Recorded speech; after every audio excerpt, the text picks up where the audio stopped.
नमस्कार दोस्तों, ओम नमः शिवाय। आपका अपने चैनल पर स्वागत है। मैं प्रियंका पांडे। दोस्तों 2025 में तिल चौथ, माघ चौथ जो है वो कब पड़ रहा है? तो तिल चौथ जो है सकट जिसको हम बोलते हैं, गणेश चौथ जिसको बोलते हैं, वो जो है 17 जनवरी दिन शुक्रवार को मनाया जाएगा। तो कुछ लोगों के प्रश्न है कि क्या पीरियड्स में हम व्रत कर सकते हैं, पूजा कर सकते हैं कि नहीं, बाल हम उस दिन धुल सकते हैं कि नहीं धुल सकते हैं, अगर हमारा जो संतान है वो बेटी है तो क्या तब भी हम व्रत रख सकते हैं। चौथा प्रश्न है लोगों का कि जो है क्या हम गर्भवती महिलाएं भी यह व्रत कर सकती हैं और पहली बार व्रत कर सकती हैं कि नहीं कर सकती हैं। तो इन सभी प्रश्नों के उत्तर जो है हम इसी वीडियो में जानेंगे। तो अगर अभी तक आपने मेरा चैनल सब्सक्राइब नहीं किया तो सब्सक्राइब कर लें, बेल आइकन को प्रेस कर दें ताकि मेरी नई वीडियो आने पर उसकी नोटिफिकेशन आपको तुरंत से मिल जाए। तो देखिए, पहले तो आप पीरियड्स में अगर आपका पहला, दूसरा, तीसरा, चौथा दिन है तो आप पीरियड्स में पूजा नहीं कर सकती हैं, तो और आप अर्घ भी नहीं दे सकती हैं, लेकिन मानसिक रूप से आप व्रत रख सकती हैं। आप व्रत रख सकती हैं, मन में संकल्प कर सकती हैं, जिस भी कारण से आप पुत्र के लिए व्रत रख रही हैं, जिस वजह से भी आप गणेश चौथ का व्रत रख रही हैं, आप उसका संकल्प मन में कर सकती हैं। अब ऐसी स्थिति में पूजा कौन करेगा?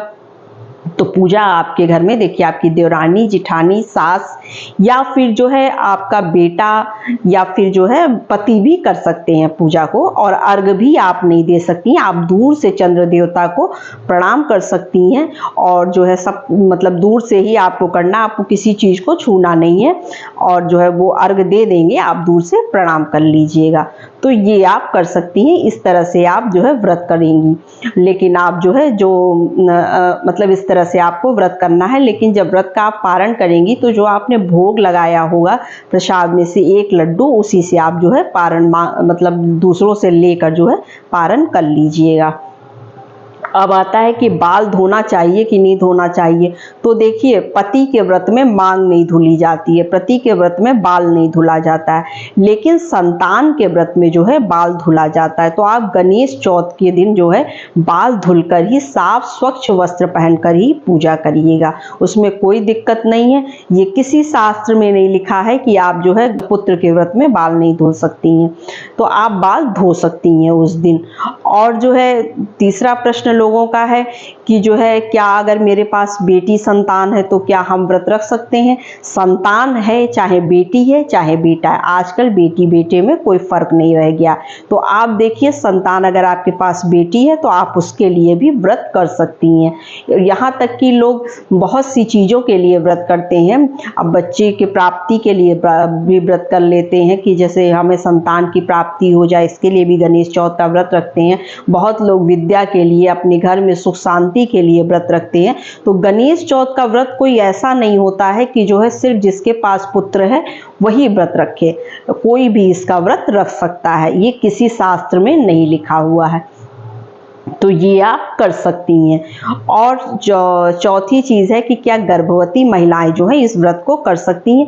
तो जी हाँ, गर्भवती महिलाएं भी इस व्रत को कर सकती हैं, लेकिन वो अपनी सेहत को देखते हुए ही व्रत करेंगी। मान लीजिए आपको कोई सेहत की प्रॉब्लम है, नमक से मतलब इसमें मीठा खाकर ही व्रत रहा जाता है। अगर मान लीजिए आपके यहाँ नमक खाकर शुरू से जैसे लोग व्रत रहे हैं, अगर उस तरह से रखा जाता है तो आप उस तरह से ही व्रत रखिएगा। आप नमक खाकर भी व्रत रख सकते हैं, तो इस तरह से भी आप कर सकते हैं। तो आप अपनी सेहत को देखते हुए ही व्रत को करिएगा। तो ये थी जानकारी। अब बता देती हूँ कि जो है ये जो चतुर्थी तिथि है ये कब प्रारंभ हो रही है। तो चतुर्थी तिथि जो है वो 16 जनवरी को 8:43 पर प्रारंभ हो रही है और जो है 17 जनवरी को 9:20 पर जो है वो समाप्त हो जा रही है। तो आप इसी के अंदर पूजा कर लें और अर्घ तो जब चंद्र देवता निकलेंगे तभी आप जो है अर्घ देंगी। तो बस यही छोटी सी वीडियो थी, छोटी सी जानकारी थी। आपके सभी प्रश्नों के उत्तर आपको मिल चुके होंगे। तो नमस्ते फ्रेंड्स, ओम नमः शिवाय।